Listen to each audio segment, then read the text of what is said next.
just build up our air bases. Well, I can build my own up. The problem is nobody else is. Like, 2 of my air bases are already full. 3 of my air bases are already arranged to be at full capacity. Oh, and the other brilliant thing is the Dutch have Curacao over here. So I've had a submarine base in the Caribbean for basically the entire game.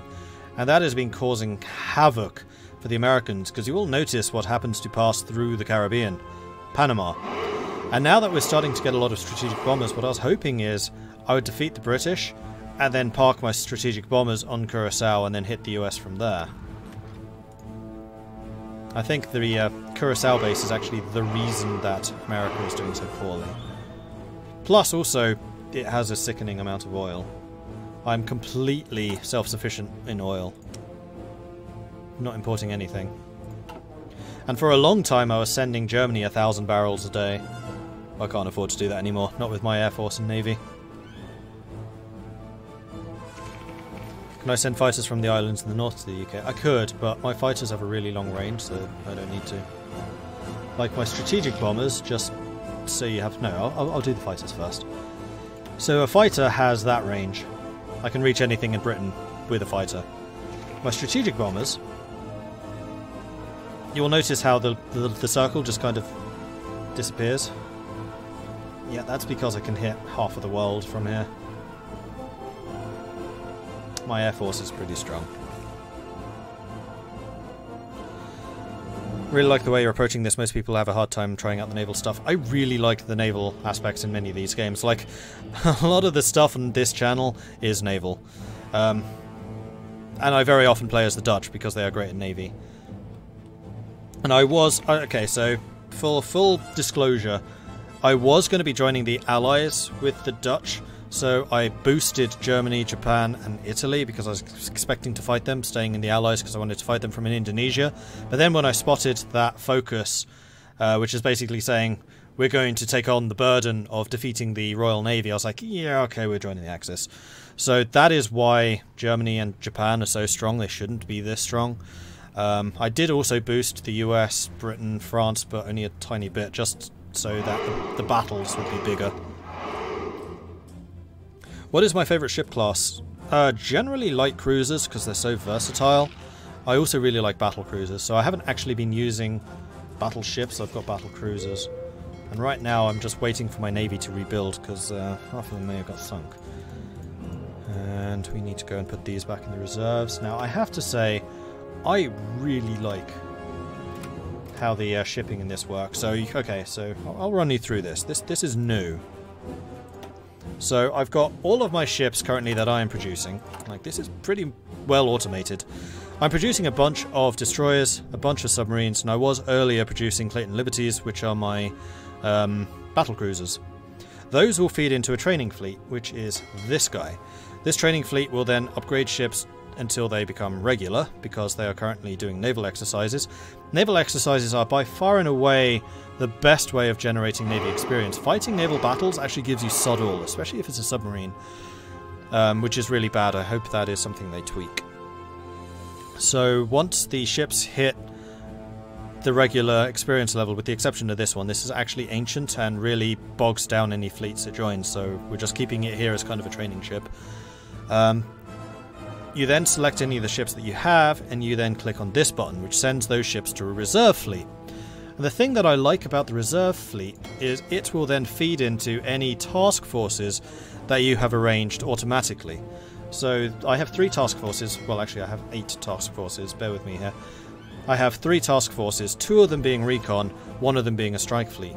The recon fleets, when they're active, I've deactivated them because I lost a lot of ships. In fact, let's reactivate them.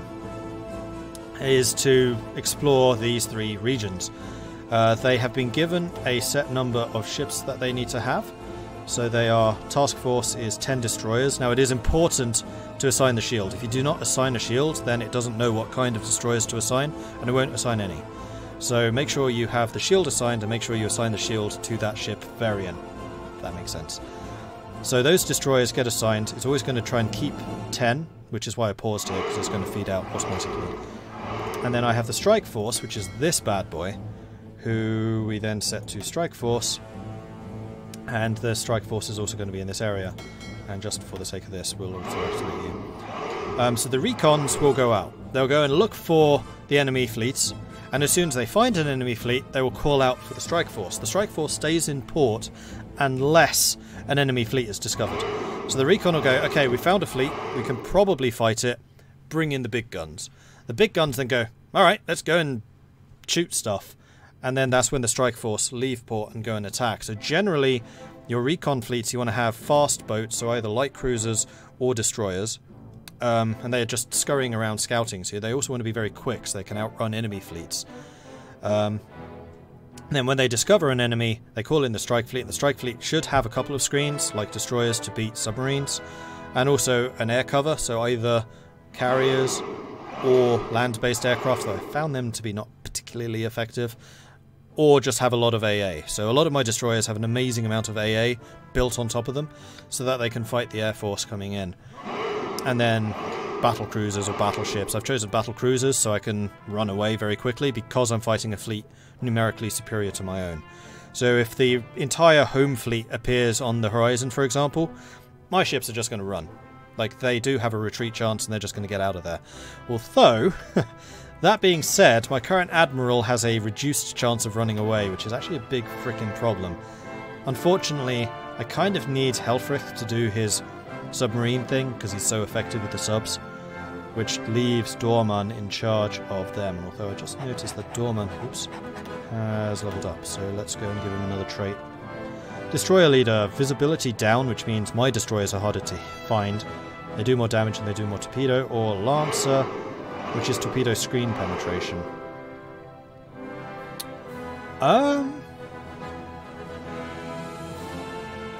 Both of those are very useful. Oh, and he's already got Fleet Protector, which gives him screen efficiency. So the reason I'm hesitating here is because my strike fleet also has a number of submarines assigned. And that is important because my submarines can do a boatload of damage.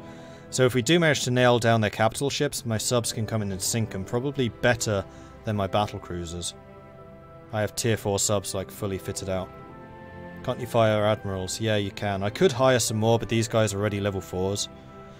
So the negative trait that he has, which has potentially been a problem, is his naval lineage, which gives him a retreat decision chance of minus 25%. What you actually want is a blockade runner, so if they see trouble, they'll get out of there. This guy's going to stay and fight. His advantage is he has more ships in first contact, so for like the Royal Navy, the British Navy, he would be very strong, because he brings in more ships earlier to fight someone before they can run away, but he will not run away. Or less likely to run away. I think I'm going to go destroyer leader, because you do use more destroyers. Ah, and we can do hunter killer. Hunter killer is not very useful for you. And traits can only be unlocked by experience. Well, I'd kind of like you to get Fly Swatter, and I'm somewhat surprised you don't have it. Oh, you are getting it. 84 out of 300. Okay, we're just going to wait, because I'd quite like you... Actually, that's not going to be great. Positioning, Lone Wolf's not going to be good. Blockade Runner. I really want you to get Blockade Runner to counteract your naval lineage. So Hunter Killer is good against submarines. Submarine attack, submarine detection is actually anti-sub, not pro-sub, which I initially thought. Although he does come across submarines, the British and the Americans don't use very many, so it's not that useful a trait.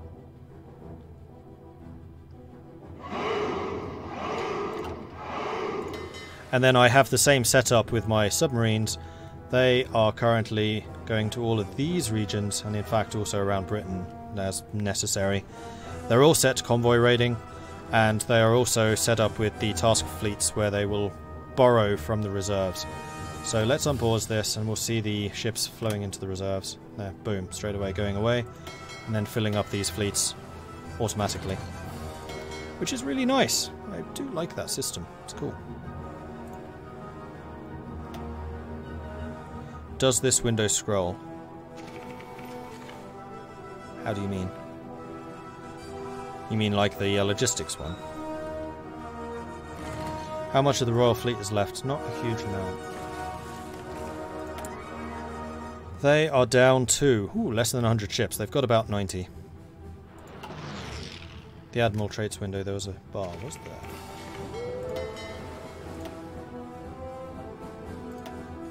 Yeah, it does scroll. So Ironside is one that I'd really like. Actually, I'd really like. Air Controller, I don't have carriers, so that's less useful. Blockade Runner is the one that I really want. And then probably Fly Swatter. He's getting experience of both.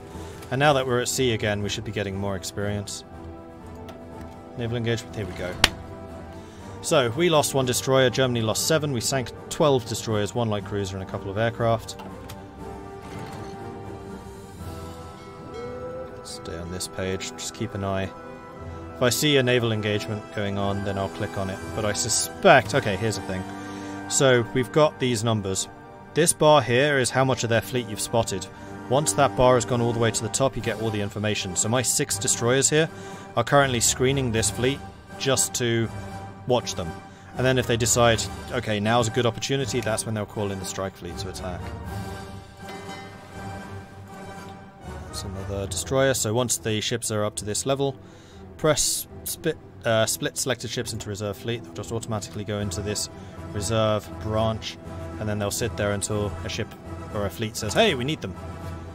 And I'm waiting for my political power to hit 150, then I'm going to mobilize some more.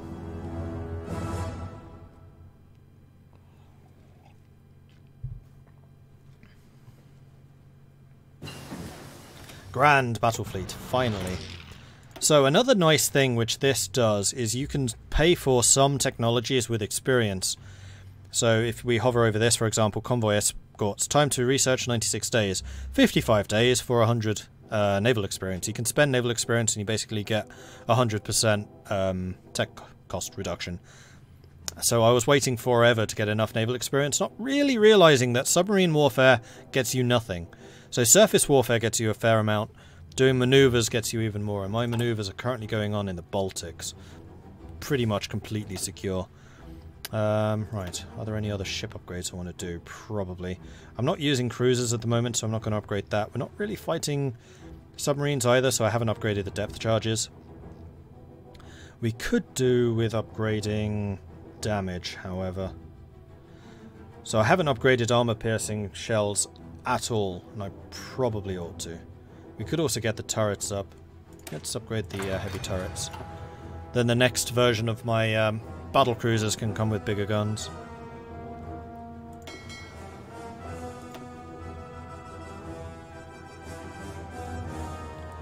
No admiral on the training fleet? Nah.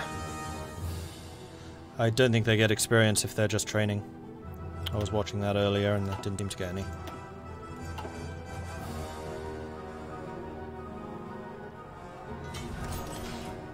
Although we can test that. We have a spare admiral. So he's currently at 33% experience.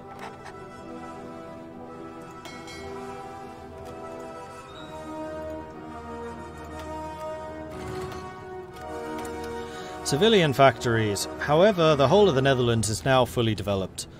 I think we want some more air bases in that case. And then we can also build up air bases in Curacao. Naval damage. Uh-oh. We lost a destroyer, they lost 1 plane. Yeah, their aircraft are kind of wreaking havoc on us, which is why I'm sending my strategic bombers to try and knock out their aircraft production. Actually, speaking of airbase, we should probably go and upgrade strat bombers.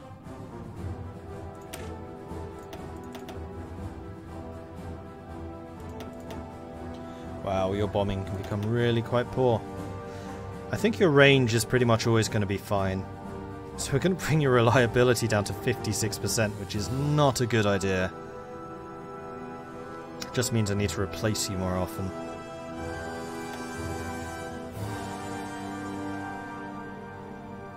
Let's do that. So we'll replace you with the number 3s. In fact, there are a bunch of these I should probably get rid of. You can go. Rocket interceptors are just don't rate. Fokkers can go. Keep the transport planes and get rid of these. Cool. And now, because I'm out of manpower, none of these ships can get deployed. So I'm currently wasting a bunch of dockyards, so let's go and do something about that. This is a little technique I discovered before. Let's get more destroyers, that's what I'm really lacking. So we'll just keep the dockyards going, and then we'll just have a bunch of ships, basically, with almost nothing left to go. Cannot deploy, we're using just one naval dockyard because you can never go below that. And we'll just continue building some more and we'll deploy them all once we actually have the manpower. We are producing too much steel. Let's reduce that. Switzerland still exists? Yeah, it does. So does Hungary. Did Hungary ever join the Axis? I'm not sure they did. Nope, Hungary is neutral. Oh no, they did. I was going to say, because I'm pretty sure that Hungary was antagonizing Germany for a while. I was thinking, that's a really probably a poor idea. Also, a bunch more people have joined us, so I should say hello. Who have we got? Where do we get to? Cold War, Beard Walk, Stardrop, Chaotic Mind, Anraxoro, Huey Long Dong Bong, Gerod, Ag, Hop Ringle, Bleed Tech Blue, Hejiro, Osama bin Lolden, Harhind, Atlas Mand, and Captain Metal. Metal. Thank you very much for the follows. Welcome to the channel. Anger Zero. Okay. No way I was going to get that.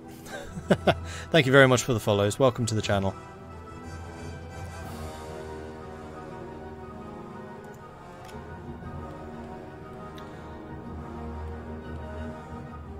Isn't there an upgrade for ship experience gain? You mean a technology? Or you mean a trait? What does decommission do? Will it destroy or upgrade the ones in the deploy tab? Yes. I'm not actually 100% sure. For ships, it's mostly just a way of keeping this list clean. Get ready for some ugliness.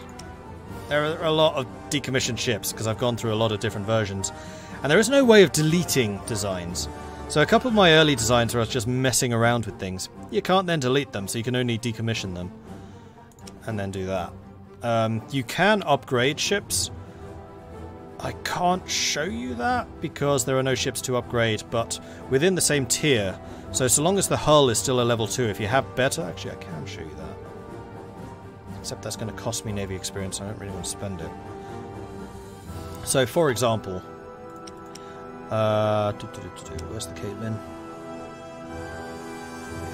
I have one Caitlin class ship still, so we could, for example, upgrade some of her gear. AA could get to level 3. We could get some secondary battery 2s. And then we could save this to a new class number. So we'd need to rename it, probably to the Caitlin 2. You can then refit any Caitlins already in the field. There's a button when you select the task force which says refit. They will then go back to port and then refit for a while and then get those guns. Which is really nice. It means that within the hull tiers you can keep them up to date. So even though this is an older ship, you can give it modern gear. You can also upgrade guns and infantry equipment and stuff like that to newer versions. I think it will always upgrade converted gear and then new stuff. We can actually take a look at that. I think there's a button you can press.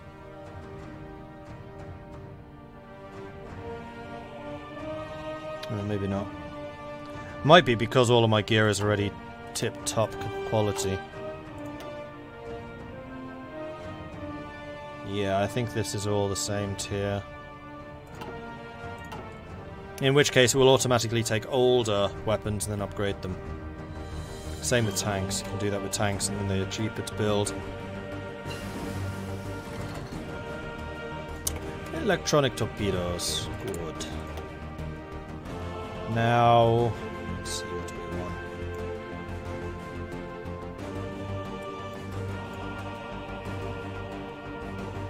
Yeah, we definitely want armor-piercing cap shells, which is going to mean my battle cruisers do more damage, and we are going to spend the naval points on that to make it 150% faster to research. Now that we're actually generating decent amounts of naval. And actually, you can go to reserve fleet. So who have we got that's not joining anyone? Oh, these are battle cruisers. Right, because there's a maximum of 3 battle cruisers in the strike force. Oh dear, we're fighting somewhere. I thought. Ah! Oh crap. This is a big fight. Alright, so my recon discovered the British home fleet. And then we're like, hey, strike force, we need you. And then the strike force has answered the call and has arrived. So this is 4 German light cruisers, 4 German destroyers, 3 German destroyers already running away. One of my destroyers is running away because he's damaged. Then we've still got, I'm just going to tally them all together, 4 destroyers, 8 destroyers against their 11 destroyers. 4 of them are running away. They have got 6 capital ships. We have 1. But I suspect that my capital ship is just newer. 1940 heavy ship hull. Early cruiser, early cruiser, early cruiser, early heavy. Yeah, so this is all World War I gear against my late World War II. They do have 3 carriers here, both of which tier 1s as well. They're converted carriers. So if we had another heavy here, we could thrash them. In fact, it says this is overwhelmingly in our favour. I think what I'm going to do is I'm going to add some more battle cruisers to this fleet. Let's bump you up to level 2. Let's select strike, then bump you up, then save.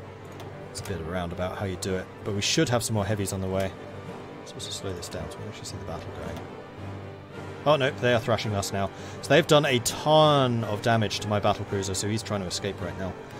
And this bar below him, that's how he's progressed to running away. So our entire fleet is disengaging right now. That turned around in a hurry, probably because their air force arrived. Yeah, and we are losing ships. Mostly the Germans are losing, not me. I really hope he gets away there. Yeah, he got away! Received 3 critical hits, took 435 damage. Most of it by enemy heavy guns, so that's going to be their capital ships. Although some of it was done by naval bombers.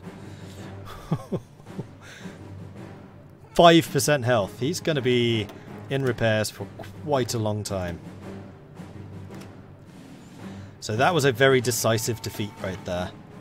We lost 27 destroyers, 7 light cruisers. They lost 3 light cruisers and 2 destroyers. That's nothing. Yeah, that was pretty resounding failure. Oh, and one of my recon fleets was wiped out. Okay, we're just going to go home. I need to do more to fight off their air force. And they've got complete air superiority. So that's what was going on there. Germany, you have so many planes. How do they have air superiority? Where are your 60,000 planes to fight their 600? You have like a 1 to 100 advantage.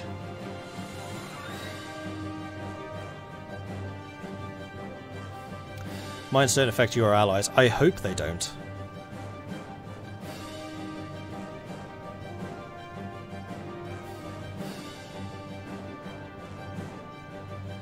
And yeah, that's Karl not running. You see how his battlecruiser definitely overstayed his welcome. And the fact that I built my battlecruisers to be fast, and he is very fast, probably is what saved him there. We really need more manpower so I can start bringing in some more ships. Because we have a lot of replacements now to do. Thankfully the submarines seem to be doing okay. My submarines are very hard to find thanks to how good my sub-commander is. With that manpower I shouldn't even think about carriers. Well actually that is not exactly a truthful story. So my manpower right now, I only have limited conscription. If you compare that to Britain, who are on all-adult serve, if you compare that to Germany, who's on all-adult serve, I have loads of manpower. I've just been super stingy with it. This is a war of attrition, and that's one war I'm winning very easily.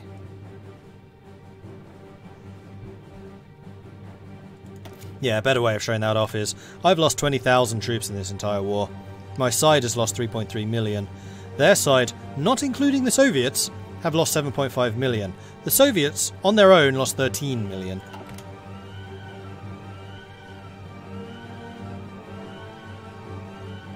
So I'm just waiting for 4 more political power, then I can actually get some more manpower.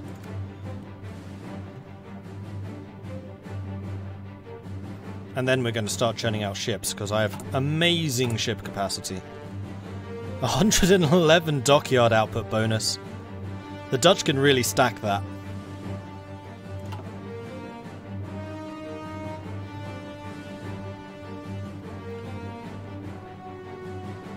How many American and British kills do I have? American kills, we have 567,000. British, we have 308,000. I'd say that's a pretty good ratio for kills losses. Alright, political power, we've reached it. So I should be able to go to you, and then extensive. I'm going to get another 2.5% manpower. This is going to be glorious. Also, how many planes do we have stockpiled? Not a huge number. The plane battle is one that we're, not doing amazing on. Meanwhile, the UK, they're down to just 80 ships. Oh, please tell me I outnumber them now. This will be the first time. I probably outnumber them. I have 82. They still have like 3 million manpower. This is one thing which I still think that the AI could definitely do with tweaking, is they change manpower laws way too freaking early. Like all adults serve, you're suffering 30% output penalties. 30%! And they've just got 3 million manpower just sitting in a stockpile. Not necessary. Same with Germany. All adults serve 2 million in the stockpile. I think that's one of the reasons that players do tend to do well against the AI, because the AI is stupid when it comes to the economy. It is, the economy's stupid, and they have doubled down on that.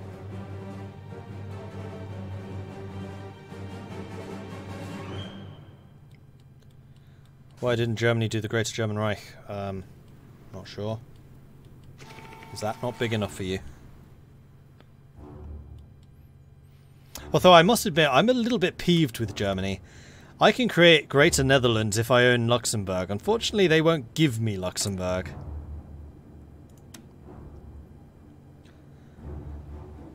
Oh. No, they're... Stance... No, they've got a core on it. They won't do it. Minus 2,000% chance. I should have asked for it earlier. Didn't think of it. That's how I got Belgium. I asked them for Belgium and they were like, yeah, why not? Oh, another thing which I wanted to point out about the Netherlands, and this is a touch that I kind of like. Yeah, we're fascist. Like, stupendously fascist. But, the decision between joining the Germans and joining the British is actually rather more nuanced than you would think. It's all based around this maintain trade neutrality tree, and it's pretty hefty, as you can see. And basically, once you get gateway to Europe, a unique mechanic opens up for the Dutch, and that means that the British and the Germans start a trade war with each other, and they can invest political power, which gets them trade points or trade influence over the Dutch. And you can invest influence as well to basically balance things out. And should it swing too strongly one way or the other, then you basically join that faction. Or you can maintain trade neutrality where you can get a bunch of powerful bonuses, or you can become communist and join the French communists if they exist. But the cool thing about this is if you join the Germans, you actually go heavily towards free trade. This changes your trade laws. So the historical idea behind this is after the First World War, the Dutch, well, during the First World War, the Dutch were blockaded by the British because they were fed up with the British trading with Germany. So if you join the Germans basically say, if you join us, we guarantee you free trade. Well, if you join the British, your trade policy actually goes backwards. It becomes limited export. You start with export focus. So if you join the British, you actually do a hell of a lot less trade than if you join the Germans, where it becomes trade-centric. So to that, I can just say, it's just good business. I became fascist because it's good for business. But I really like kind of the nuances there. It's really cool.